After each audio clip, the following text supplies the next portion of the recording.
نحمده ونصلي على رسول الكريم أما بعد فأعوذ بالله من الشيطان الرجيم بسم الله الرحمن الرحيم أفتطمعون أن يؤمنوا لكم وقد كان فريق منهم يسمعون كلام الله ثم يحرفونه من بعد ما عقلوه وهم يعلمون وإذا لقوا الذين آمنوا قالوا آمنا وَإِذَا خَلَا بَعْضُهُمْ إِلَى بَعْضٍ قَالُوا أَتُحَدِّثُونَهُمْ بِمَا فَتَحَ اللَّهُ عَلَيْكُمْ لِيُحَاجُّوكُمْ بِهِ عِندَ رَبِّكُمْ أَفَلَا تَعْقِلُونَ أَوَلَا يَعْلَمُونَ أَنَّ اللَّهَ يَعْلَمُ مَا يُسِرُّونَ وَمَا يُعْلِنُونَ صدق اللہ العظیم۔ سورۃ البقرہ کی آیت نمبر 75، 76 اور 77 کی ابھی تلاوت کی گئی ہے۔ آج جو آیت مبارکہ کی تلاوت ہوئی ہے، ان میں مسلمانوں کو یہ بات بتلائی گئی ہے کہ تم یہودیوں کے ایمان لانے کی توقع مت رکھو، کیونکہ ان کی اتنے واقعات جو گزرے اب تک، اتنی شرارتیں، اتنی خرابیاں ان کی ہیں کہ یہ ایمان لانے والے نہیں ہیں۔ اور ان سب کے باوجود آج جو آیت میں خاص مضمون ہے کہ یہ اللہ تعالیٰ کا کلام سن کر اس میں تحریف بھی کر دیتے تھے، تو ایسے لوگوں کے ایمان لانے کی آپ لوگ توقع نہ رکھیں۔ تو اللہ تعالیٰ ارشاد فرماتے ہیں افتطمعون ان یؤمنوا لکم، کیا تم اب بھی یہ امید رکھتے ہو کہ وہ تمہارے کہنے پر ایمان لے آئیں گے؟ وقد کان فریق منہم یسمعون کلام اللہ، اور ان میں سے ایک جماعت ایسی تھی جو اللہ تعالیٰ کا کلام سنتی تھی، ثم یحرفونہ من بعد ما عقلوہ وہم یعلمون، پھر اس کو سمجھنے کے بعد اس میں تحریف کر دیتی تھی جبکہ وہ جانتے تھے۔ اور ایک ترجمہ یہ کیا گیا ہے پھر اس کو سمجھنے کے بعد جان بوجھ کر اس میں تحریف کر دیتے تھے۔ وَإِذَا لَقُوا الَّذِينَ آمَنُوا قَالُوا آمَنَّا، اور جب یہ یہودی یعنی منافق یہودی مسلمانوں سے ملتے ہیں تو کہتے ہیں ہم ایمان لے آئے۔ وَإِذَا خَلَا بَعْضُهُمْ إِلَى بَعْضٍ، اور جب تنہائی میں ایک دوسرے سے ملتے ہیں، قَالُوا، تو وہ کہتے ہیں أَتُحَدِّثُونَهُمْ بِمَا فَتَحَ اللَّهُ عَلَيْكُمْ لِيُحَاجُّوكُمْ بِهِ عِندَ رَبِّكُمْ، کہ کیا تم مسلمانوں کو وہ باتیں بتلاتے ہو جو اللہ تعالیٰ نے تم پر کھول دی ہیں، لِيُحَاجُّوكُمْ بِهِ عِندَ رَبِّكُمْ، تاکہ وہ مسلمان اس کے ذریعے سے تمہارے رب کے سامنے تم پر حجت کریں۔ افلا تعقلون، کیا تم سمجھتے نہیں ہو؟ اولا يعلمون ان اللہ يعلم ما يسرون وما يعلنون، اللہ تعالیٰ ارشاد فرماتے ہیں کیا وہ جانتے نہیں ہیں، یعنی یہ یہودی یہ منافق جانتے نہیں ہیں کہ ان اللہ يعلم ما يسرون وما يعلنون، کہ اللہ تعالیٰ جانتے ہیں جو وہ چھپاتے ہیں اور جو کچھ وہ ظاہر کرتے ہیں۔ جیسا کہ ابھی شروع میں عرض کیا گیا کہ مسلمان اور خاص طور پر حضور صلی اللہ علیہ وسلم اس بات کی توقع کرتے تھے اور چاہتے تھے کہ یہودی ایمان لے آئیں۔ اللہ تعالیٰ ارشاد فرماتے ہیں کہ ایسے لوگ ہیں کہ ان کے آبا و اجداد اللہ تعالیٰ کا کلام سنتے تھے اور ان کو پتا بھی تھا کہ یہ اللہ تعالیٰ کا کلام ہے، سمجھ گئے، اس میں کسی قسم کا ان کو شک و شبہ نہیں تھا، پھر بھی ان کی شرارت ایسی تھی کہ وہ اس کو بدلتے تھے، تحریف کرتے تھے، یعنی اس میں رد و بدل کر دیتے تھے، جبکہ ان کو پتا بھی تھا کہ یہ اللہ تعالیٰ کا کلام ہے، سچا ہے اور اس میں کسی قسم کا شک و شبہ نہیں ہے، اور یہ بھی پتا تھا کہ ہم جو تحریف کر رہے ہیں، اس کے احکامات کو بدل رہے ہیں، یہ ہم جھوٹ کر رہے ہیں، ہم جھوٹے ہیں اس میں، اس کے بعد بھی وہ اس میں تحریف کرتے تھے۔ فرمایا کہ تحریف کس طرح تھی، اس میں دو اقوال ہیں۔ بعض حضرات فرماتے ہیں کہ یہ جب توریت سنتے تھے تو اس میں جو احکامات تھے اس کو بدل دیتے تھے۔ مثال کے طور پر اس توریت میں حضور صلی اللہ علیہ وسلم کی صفات موجود تھی، نشانیاں موجود تھیں، ان کو بدل دیتے تھے، بیان نہیں کرتے تھے، چھپا دیتے تھے۔ اسی طرح اس میں جو دوسرے احکامات تھے، خاص طور پر جو رجم کے بارے میں احکامات تھے، اس کو بدل دیتے تھے۔ ایک تحریف اس طرح تھی۔ اور دوسرا وہ یہ کرتے تھے کہ ان کے علماء یہود کے کہ ان میں سے جو آدمی ان کو بطور رشوت کے کچھ پیسے دیتے تھے تو ان کو احکامات دوسرے بتلاتے تھے، آسانیاں کر کے بیان کرتے تھے، اور جو رشوت نہیں دیتے تھے تو ان کو صحیح صحیح باتیں بتلا دیتے تھے۔ اور دوسری تفسیر بعض حضرات نے یہ کی ہے، جس کا واقعہ پہلے گزر چکا ہے، کہ حضرت موسیٰ علیہ السلام کے ساتھ یہود کے 70 لوگ گئے تھے کوہ طور پر، اور اللہ تعالیٰ نے ان سے فرمایا یہ میرا کلام ہے اور ان پر ایمان لے آؤ۔ تو جب واپس آئے تو انہوں نے اپنی قوم کو بتلایا کہ ہاں یہ واقعی اللہ کا کلام ہے اور یہ حضرت موسیٰ علیہ السلام صحیح فرما رہے ہیں، لیکن ایک بات انہوں نے اضافہ کر دی، کہا لیکن اللہ تعالیٰ نے آخر میں یہ بھی فرمایا تھا کہ جتنا تم سے ہو سکے اس پر عمل کر لینا اور جو تمہارے اختیار میں نہ ہو اس کو چھوڑ دینا۔ تو دو قسم کی تحریف ہو گئی، ایک تو جو کلام انہوں نے کوہ طور پہ سنا اللہ تعالیٰ کا وہ بیان کیا، لیکن اس میں اپنی طرف سے کچھ باتوں کا اضافہ کر دیا، اور دوسرا کہ وہ تورات میں جو حضور صلی اللہ علیہ وسلم کی صفات تھی، قرآن کے بارے میں خوشخبریاں تھیں، حضور کی نشانیاں تھیں، ان کو چھپا دیتے تھے، اور جو لوگ ان کو رشوت کے طور پر پیسے دیتے تھے ان کو تو آسانیاں بتلاتے تھے، اور جو ان کو پیسے نہیں دیتے تھے ان کو صحیح سے خبریں دیتے تھے۔ تو اللہ تعالیٰ فرماتے ہیں اتنی زیادہ شرارتیں کرنے کے بعد بھی ان کی سب سے بڑی شرارت یہ ہے کہ وہ اللہ تعالیٰ کے کلام میں تحریف کر دیتے ہیں۔ تو مفسرین فرماتے ہیں گو کہ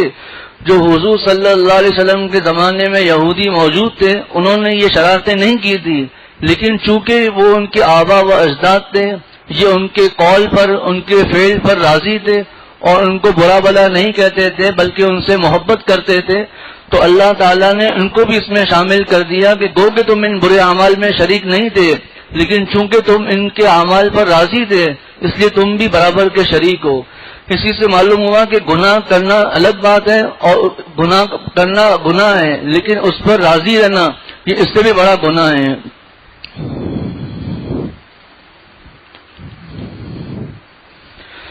جس طرح یہ اسد والد صاحب احمد برکاتہم بیان میں اکثر آیت پڑھتے ہیں رب السجن احب الی مما یدعوننی الی، کہ اے اللہ میں حضرت یوسف علیہ السلام نے فرمایا کہ اے اللہ آپ کے راستے کا جو قید خانہ ہے مجھے گناہ سے زیادہ محبوب ہے۔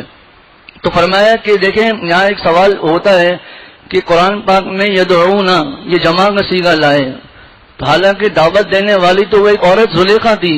تو قرآن پاک میں جمع کا صیغہ کیوں نازل کیا، حالانکہ دعوت تو صرف زلیخا دے رہی تھی؟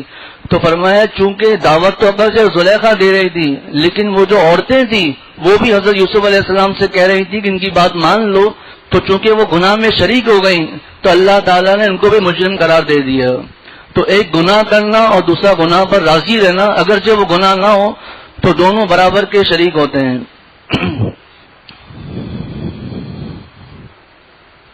تو افتطمعون ان یؤمنوا لکم وقد کان فریق منہم یسمعون کلام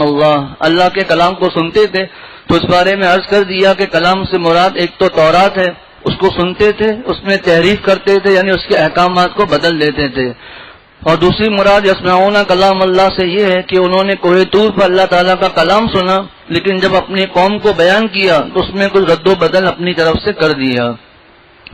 ثم یحرفونہ من بعد ما عقلوہ، اس کو سمجھنے کے بعد، یعنی جب سمجھ گئے کہ یہ اللہ تعالیٰ کا کلام ہے اس کو سمجھنے کے بعد بھی اس میں تحریف کر دی۔ وہم یعلمون، اور وہ جانتے تھے کہ ہم جھوٹ کہہ رہے ہیں۔ وَإِذَا لَقُوا الَّذِينَ آمَنُوا قَالُوا آمَنَّا، اس آیت میں یہ مضمون ہے کہ بعض یہودی یہ مسلمانوں سے ملتے تھے اور کہتے تھے ہم تمہارے نبی پر ایمان لے آئے ہیں، اور بطور چاپلوسی کے اور خوشامد کے ان کو یہ بتلاتے تھے کہ تمہارے نبی سچے ہیں، ہماری جو کتاب توریت ہے اس میں بھی حضور صلی اللہ علیہ وسلم کی صفات موجود ہیں، علامتیں موجود ہیں، قرآن کریم کے لیے بشارتیں موجود ہیں، اس لیے تم حضور صلی اللہ علیہ وسلم پر ایمان لے آؤ۔ ان کو خوش کرنے، صحابہ کو خوش کرنے کے لیے اس قسم کی باتیں کرتے تھے۔ تو جب یہ صحابہ کے سامنے ایسی باتیں کرتے کہ ہماری تورات میں ایسی باتیں موجود ہیں اس لیے تم حضور صلی اللہ علیہ وسلم پر ایمان لے آؤ، پھر جب اپنے سرداروں کے پاس جاتے تھے تو وہ سردار کہتے تھے یہ تم نے کیا کیا؟ اللہ تعالیٰ نے ایک بات تم کو بتلا دی کہ حضور صلی اللہ علیہ وسلم سچے نبی ہیں اور قرآن پاک اللہ تعالیٰ کی کتاب ہے، تم ان کو کیوں بتلاتے ہو صحابہ کو کیونکہ کل کو جب قیامت کے دن یہ مسلمان ہیں یہ اللہ تعالیٰ کے سامنے تمہارے خلاف حجت بازی کریں گے کہ اللہ انہوں نے تو ہمیں بتلایا تھا کہ حضور صلی اللہ علیہ وسلم سچے نبی ہیں، آپ کے آخری نبی ہیں، قرآن پاک اللہ تعالیٰ کی کتاب ہے، ان باتوں سے وہ تمہارے خلاف اللہ تعالیٰ کے سامنے حجت بازی کریں گے، دلیل پیش کریں گے، تم کوئی جواب نہیں دے سکو گے، اس لیے ان کو ایسی باتیں مت بتلاؤ۔ تو مفسرین فرماتے ہیں یہ تو بالکل بے وقوفی والی بات تھی کہ یہ لوگ صحابہ کو بتلاتے یا نہ بتلاتے، اللہ تعالیٰ کو تو پتا تھا کہ ان لوگوں کو معلوم ہے کہ یہ اللہ تعالیٰ کا کلام ہے، تو یہ لوگ آپس میں تنہائی میں اس قسم کی باتیں کرتے تھے۔ تو اللہ تعالیٰ خود فرماتے ہیں کہ یہ بتاتے یا نہ بتاتے، ہمیں تو پتا ہے،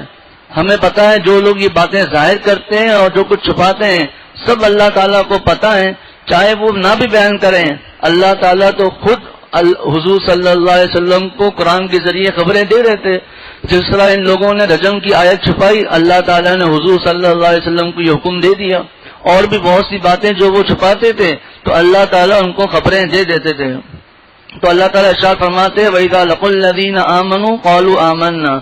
اور جب وہ لوگ ایمان والوں سے ملتے تھے تو کہتے تھے ہم ایمان لے آئے، اور ساتھ ساتھ کہتے تھے ہم بھی حضور صلی اللہ علیہ وسلم ایمان لاتے ہیں، اور ساتھ ساتھ جو توریت میں جو خوشخبریاں موجود تھیں وہ بھی بطور خوشامد کے اور چاپلوسی کے بتا دیتے تھے۔ وَإِذَا خَلَا بَعْضُهُمْ إِلَىٰ بَعْضٍ، اور جب آپس میں ایک دوسروں سے ملتے تھے، اپنے سرداروں کے پاس ملتے تھے تو ان کے سردار ان سے ناراض ہوتے تھے، یہ تم کیا کرتے ہو، ان کو خوش کرنے کے لیے ایسی باتیں بتلاتے ہو جو اللہ تعالیٰ نے تمہیں توریت میں بتلائی ہے، نقصان یہ ہوگا کہ لِيُحَاجُّوكُمْ بِهِ عِندَ رَبِّكُمْ، کہ یہ مسلمان ان باتوں کے ذریعے سے جو تم ان کو بتلا رہے ہو، یہ اس کے ذریعے سے قیامت کے دن تم پر حجت بازی کریں گے کہ اے اللہ ان لوگوں کو تو سب پتا تھا کہ حضور صلی اللہ علیہ وسلم آپ کے آخری نبی ہیں اور قرآن پاک آپ کی کتاب ہے، اور یہ لوگ اس کو جانتے تھے، سمجھتے تھے، مانتے تھے، لیکن پھر بھی یہ لوگ ایمان نہیں لائے۔ تو یہ سردار کہتے تھے کہ ایسی باتیں ان کو بیان نہیں کرو، یہ قیامت کے دن تمہارے اوپر حجتیں قائم کرنا شروع کر دیں گے اور تم کوئی جواب نہیں دے سکو گے۔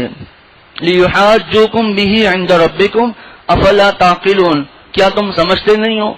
افلا تعقلون سے کیا مراد ہے؟ بعض حضرات تفسیر مظہری میں لکھا ہوا ہے کہ بعض حضرات یہ فرماتے ہیں کہ افلا تعقلون سے مراد اس کے جو مخاطب ہیں یہ مسلمان ہیں، یعنی کیا تم سمجھتے نہیں ہو، مطلب یہ ہے کہ تم ان کے ایمان لانے کی توقع کرتے ہو کہ یہ ایمان لے آئیں گے اور حضور صلی اللہ علیہ وسلم ایمان لے آئیں گے، لیکن یہ تو ایسی شرارت قسم کے لوگ ہیں، ایسی شرارتیں کرتے ہیں، اور پہلے بھی ان کے اتنے واقعات ان کی شرارتوں کے ہمیں تمہیں بتلا دیے، تو افلا تعقلون، کیا تم سمجھتے نہیں ہو کہ یہ ابھی بھی ایمان نہیں لائیں گے؟ دوسرا قول لکھا ہے کہ یہ جو جملہ ہے افلا تعقلون، یہ ان کے جو منافقوں یہودیوں کے جو سردار تھے انہوں نے اپنے ماتحتوں کو کہا تھا کہ یہ تم جو باتیں ان کو بیان کر رہے ہو یہ اس کے ذریعے سے تمہارے خلاف حجتیں قائم کریں گے، افلا تعقلون، کیا تمہیں بات سمجھ میں نہیں آتی ہے؟ اور تیسرا قول یہ لکھا ہے کہ اس سے یہ مراد اللہ تعالیٰ کا قول ہے جو ان یہودیوں سے کہا جا رہا ہے کہ تم چھپاؤ یا نہ چھپاؤ، اللہ تعالیٰ کو تو سب پتا ہے، افلا تعقلون، کیا تم سمجھتے نہیں ہو؟ اور آگے اسی کا مضمون ہے کہ اولا یعلمون ان اللہ یعلم ما یسرون وما یعلنون، کیا وہ جانتے نہیں ہیں کہ ان اللہ یعلم ما یسرون وما یعلنون، کہ اللہ تعالیٰ جانتے ہیں جو کچھ وہ چھپاتے ہیں اور جو کچھ وہ ظاہر کرتے ہیں، یعنی تم بیان کرو یا نہ کرو اللہ تعالیٰ کو تو پتا ہے کہ تمہیں کیا پتا ہے اور تمہیں کیا نہیں پتا، کہ تمہیں پتا ہے کہ حضور صلی اللہ علیہ وسلم اللہ تعالیٰ کے آخری نبی ہے، قرآن پاک اللہ تعالیٰ کی کتاب ہے، اس کے باوجود اگر تم چھپاتے ہو تو اللہ تعالیٰ سے بات چھپ نہیں سکتی، اور اللہ تعالیٰ کل قیامت کے دن تم کو